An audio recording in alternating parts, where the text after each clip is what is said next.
Hi, I'm Anna and this is Sarah, and we are with Owen Clinic.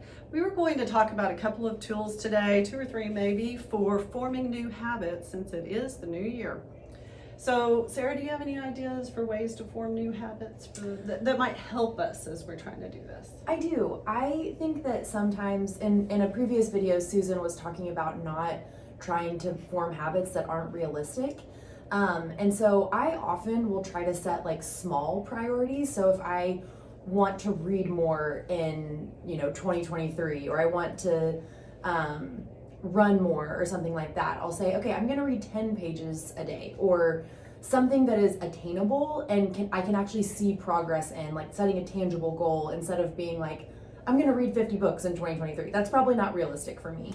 And so I think setting a small tangible goal is something that's good for me to try. I love that.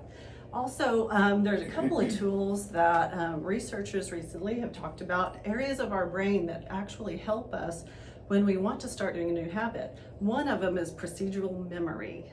So we have this thing called procedural memory that actually maps out these steps to performing an activity. So if you want to form a new behavior, let's say you decide you want to start walking 2 miles a day.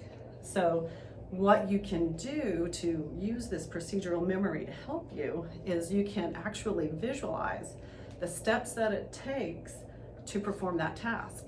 So even doing this once can help you form that new habit. So think in your mind, visualize the steps.